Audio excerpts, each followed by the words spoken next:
गांव की बहू की ताजा सब्जी पूरी।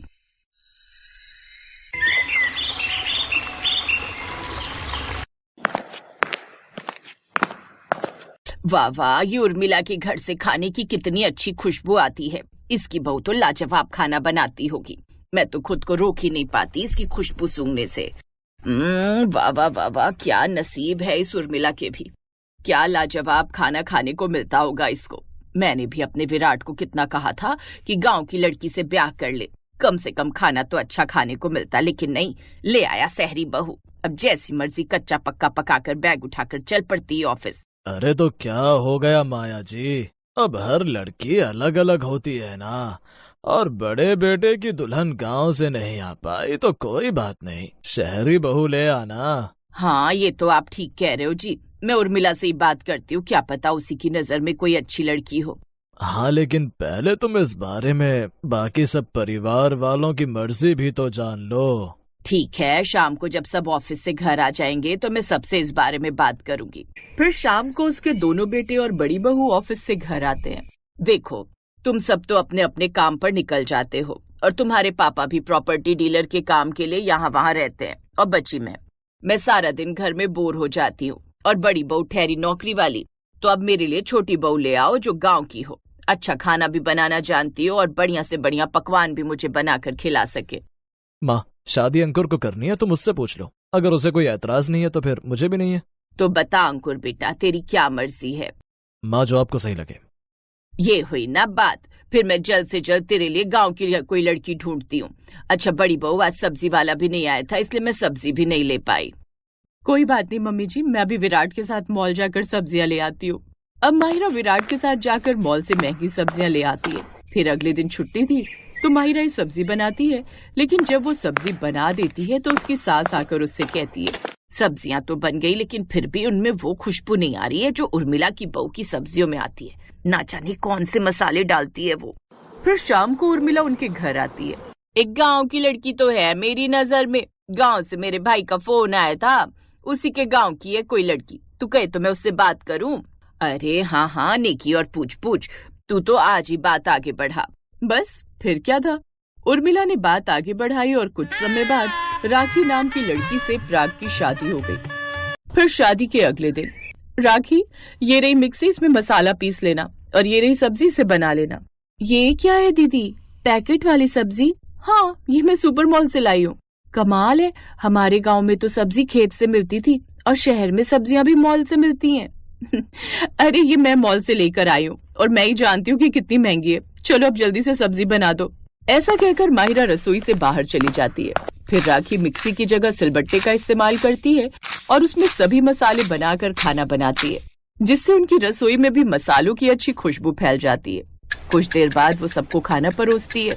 वाह भाई, खाना तो बड़ा अच्छा बना है। माहिरा तुमसे अच्छा खाना बना लेती है तुम्हारी देवरानी। हाँ भाई, खाने में से आज अच्छी खुशबू आ रही है। हाँ, मुझे भी आज खाना अच्छा लगा।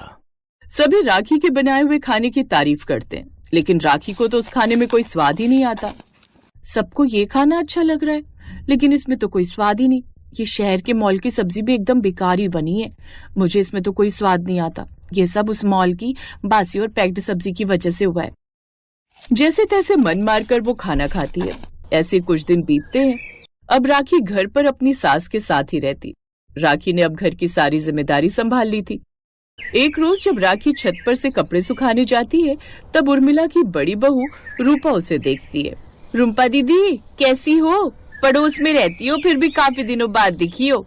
मैं ठीक हूँ राखी, वो तो घर के कामों में उलझी रहती हूँ और छत पर ज्यादा आना नहीं होता। वो तो आज पौधों को पानी देने आ गई तो तुमसे मिल ली।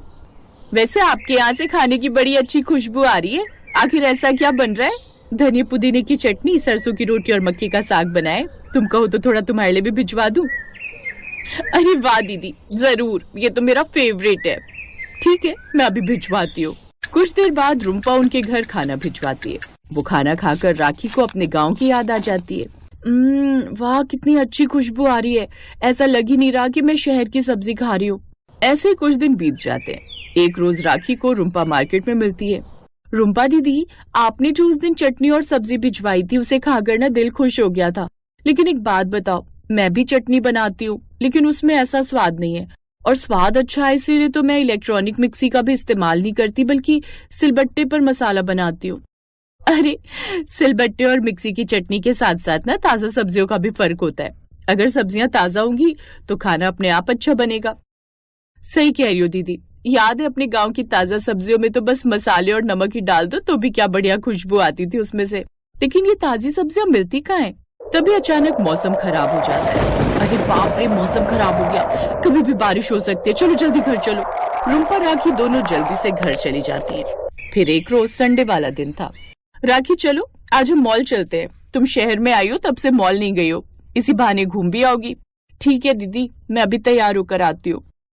कुछ देर बाद राखी तैयार होकर माहिरा के साथ चली जाती है। कुछ देर बाद वो मॉल पहुंच जाती है। देख रही हो राखी, यही वो मॉल है जहाँ से सब्जियां लाती हूँ मैं, क्योंकि यहाँ की सब्जियां सबसे ज्यादा फ्रेश और ताजा होती है। भला ये कैसी ताजा और फ्रेश सब्जी है दीदी? ये तो पैक्ड है और वो भी ना जाने कितने दिनों की, इसमें तो कोई खुशबू भी नहीं आ रही। आप कभी मेरे गांव चलना, तब मैं दिखाऊंगी कि ताजा सब्जियां कैसी होती हैं। नहीं नहीं नहीं नहीं, मुझे कहीं जाने की जरूरत नहीं है। तुमने कभी ताजा सब्जियां देखी नहीं ना, इसलिए ऐसी बातें कर रही हो। इससे बेहतर सब्जी कहीं नहीं मिल सकती है। मैंने कई मॉल से सब्जियां ली हैं। चलो अब सब्जियां लो और घर चलो। कुछ देर बाद मॉल घूमकर और सब्जियां लेकर वो लोग घर चली जाती हैं। फिर एक रोज राखी जब घर के बाहर झाड़ू लगा रही थी, तभी उसे कुछ औरतें सब्जी लाती हुई दिखाई देती हैं। उनके हाथ में मूली और कुछ सब्जियां भी थी। बहन, ये सब्जियां तुम कहाँ से ला रही हो? ऐसा लग रहा है कि एकदम ताजी और फ्रेश हैं। हाँ, ये यहाँ से 6 किलोमीटर दूर यमुना नदी पड़ती है, जिसके आसपास 2-3 खेत हैं। उन्हीं में कुछ लोग खेती करके ताजा सब्जियां उगाते हैं, उसी में से ये लिए। एकदम ताजी सब्जियां देता है खेत से तोड़कर। अरे वाह, सच में देखो तो इनमें से कितनी खुशबू भी आ रही है। क्या आप लोग अगली बार जाएंगी तो मुझे भी अपने साथ ले चलेंगी? हाँ हाँ, क्यों नहीं, हमारा तो आना जाना लगा रहता है। अब हम कल जाएंगे तो तुम भी चलना हमारे साथ। ऐसा सुनकर राखी खुश हो जाती है। फिर अगले दिन जब नीलिमा और सब्जी लेने के लिए जाने लगती है तो राखी को भी आवाज देती है, राखी बहन, हम सब्जी लेने जा रहे हैं, चलना है तो तुम भी चलो हमारे साथ। सब्जियां लेकर खुशी खुशी राखी घर आ जाती है। शाम को वो जब ताजी सब्जी पूरी के साथ घर वालों को परोसती है तो सब बड़े खुश हो जाते हैं। आज तो कमाल हो गया, कितनी अच्छी सब्जी बनी है और ये पूरी तो जबरदस्त लग रही है इसके साथ। हाँ, गांव वाली बहू की सब्जी पूरी ने तो कमाल कर दिया। सच में बड़ा ही अच्छा स्वाद है इसका। लेकिन एक बात बताओ, ये सब्जियां तो मैं इस बार मॉल से लाई भी नहीं थी, तो फिर ये कहाँ से आई? दीदी, ये मैं लाई हूँ, वो भी खेत की ताजा सब्जी। पड़ोस की नीलिमा है ना, उन्हीं के साथ गई थी, उन्होंने ही बताया था। और जितने की आप मॉल की एक सब्जी लाती हो ना, उतने में वहाँ 3-3 सब्जियां मिल जाती हैं। मतलब ताजी सब्जी भी खाओ और दाम भी कम दो। हाँ दीदी, और माँ जी आपको पता है, मुझे पता चला है कि पड़ोस की रुम्पा दीदी भी वहीं से सब्जी लाती हैं। ठीक है, तो अब से इस घर में भी हमेशा वही ताजा सब्जी आएगी। उस दिन के बाद वो हमेशा खेत की ही ताजा सब्जी लाती और वो उसे बनाते, जिसकी खुशबू पूरे मोहल्ले में फैल।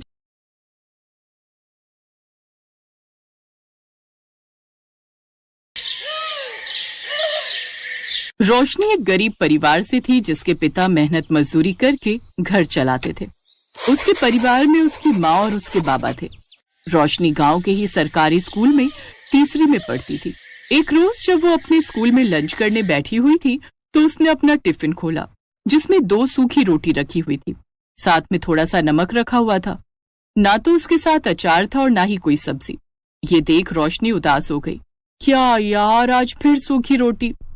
ये नमक के साथ रोटी खाकर तो मैं तंग आ चुकी हूँ। तभी रोशनी की सहेली काजल उसके पास आई। ए रोशनी, ये ले कुरकुरे खाएगी? कुरकुरे? ये कैसे होते हैं?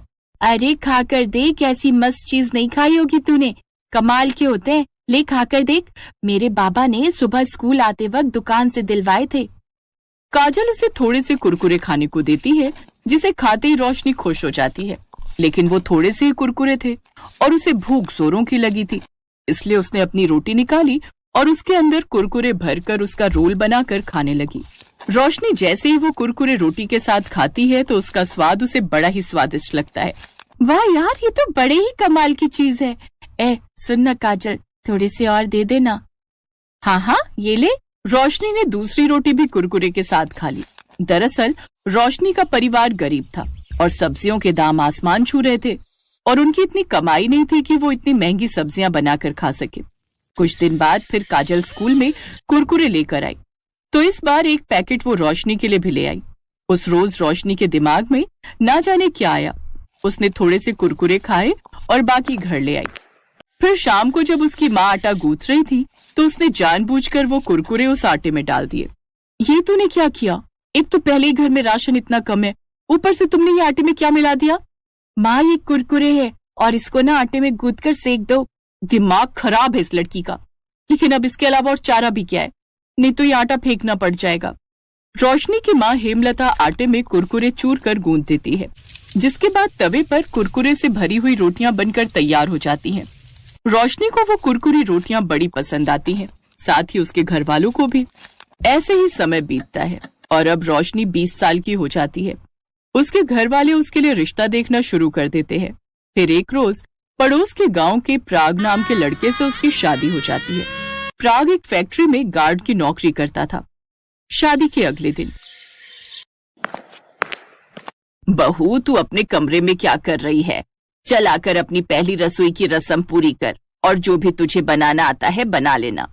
जी माँ जी, मैं बस 2 मिनट में आई। रोशनी ने झट से अपना बैग खोला और उसमें से कुरकुरे का पैकेट निकाला, जिसे देख उसका पति प्राग उससे बोला, रोशनी, तुम अपनी पहली रसोई में हमें कुरकुरे खिलाओगी क्या? ओफो, आप चुप रहो ना। एक तो वैसे अपनी पहली रसोई को लेकर मैं इतनी घबराई हुई हूँ और माँ जी ने कहा है ना, जो भी बनाना आता होगा बना देना। इसके बाद रोशनी रसोई में जाती है और उन कुरकुरे को तोड़कर उसका चूरा कर लेती है और फिर तवे पर कुरकुरी रोटियां और साथ में आलू की तरीदार सब्जी बनाकर तैयार कर ली। शादी के बाद उसके ससुराल में उसकी बुआ सास भी अभी वहीं रुकी हुई होती हैं। वो उन सबको भी कुरकुरी रोटी और आलू की सब्जी खाने को देती है। अरे बहू, ये क्या बना डाला? अपनी पहली रसोई में तो सब कुछ अलग बनाते हैं। सबको वो कुरकुरी रोटियां बड़ी पसंद आई। ऐसे ही समय बीता और कुछ समय बाद रोशनी गर्भवती हुई। फिर 9 महीने बाद उसने एक बेटे को जन्म दिया। घर में बच्चे के आ जाने से सब बड़े ही खुश थे, लेकिन एक रोज उनकी खुशियों को किसी की नजर लग गई। एक शाम जब प्राग फैक्ट्री में ड्यूटी कर रहा था तो कुछ चोर अंदर जाने लगे, लेकिन प्राग ने उन्हें रोक दिया, जिस कारण उनमें हाथापाई हुई। चोरों ने प्राग पर चाकू से वार कर दिया। तभी दूसरे गार्ड ने जल्दी से पुलिस को फोन करके वहां बुला लिया। पुलिस ने चोरों को पकड़ लिया और प्राग को जल्दी से अस्पताल ले गई, जहां प्राग की जान तो बच गई, लेकिन उसे काफी चोटें आई थी, जिस कारण डॉक्टर ने उसे कुछ महीने की बेड रेस्ट के लिए बोल दिया। अब हम क्या करेंगे? अब घर का गुजारा कैसे चलेगा? माँ जी, अगर आपको बुरा न लगे तो मैं बाजार में कुरकुरी रोटी का ठेला लगाना चाहती हूँ। मुझे यकीन है मेरे हाथ की बनी कुरकुरी रोटियां सबको बड़ी पसंद आएंगी। लेकिन रोशनी, इन सब के लिए हमारे पास पैसे कहाँ से आएंगे? तुम तो जानती हो मेरी इतनी कमाई नहीं थी कि कुछ बचत कर पाता। तभी उसकी फैक्ट्री का मैनेजर वहां आता है। प्राग, जिस बहादुरी से अपनी जान पर खेलकर तुमने उन चोरों से मुकाबला किया और ईमानदारी से अपनी ड्यूटी निभाई, उसके लिए मालिक ने तुम्हें ये 50,000 का इनाम दिया है। ये सुनकर वो सभी बड़े खुश हुए। अगले दिन से कुछ पैसों से रोशनी जरूरत का सामान ले आई। अब वो उस ठेले पर कुरकुरी रोटियां बनाकर आलू की सब्जी और धनिया पुदीने की चटनी के साथ बेचने लगी। उसके ठेले पर ग्राहकों की भीड़ लगने लगी। अब तो उसके गांव के साथ साथ दूसरे गांव के लोग भी वहां आने लगे। बहुत तारीफ सुनी है तुम्हारी इस कुरकुरी रोटी की। बहुत तारीफ सुनी है तुम्हारी इस कुरकुरी रोटी की। हमें भी तो चखाओ भाई। पैसे कितने की है ये प्लेट? भाई साहब, सिर्फ 20 रुपए प्लेट। अरे वाह, इतना कम दाम। मेरे लिए लगा दो एक प्लेट। ग्राहक ने जैसे ही उसके हाथ की कुरकुरी रोटी खाई, उसका स्वाद वो भुला ना सका। अब तो जो भी एक बार उसके ठेले पर आता, वो हर बार आता। अब रोशनी की अच्छी खासी कमाई होने लगी। 4 महीने बाद प्राग भी पूरी तरह ठीक हो गया और अब उसने भी गार्ड की नौकरी छोड़ दी और रोशनी के साथ उसके ठेले पर उसका हाथ बटाने लगा और अब वो खूब पैसे कमाने लगा। Best buddies. Hello friends, thanks for watching this video. अगर आपको ये वीडियो पसंद आया है तो प्लीज लाइक, सब्सक्राइब, कमेंट्स करें इस वीडियो पर और हाँ, शेयर करना भी ना भूलें। और भी मजेदार वीडियो देखने के लिए नीचे दिए गए बेल आइकॉन को दबाएं। देखते रहिए बेस्ट बडीज। हाँ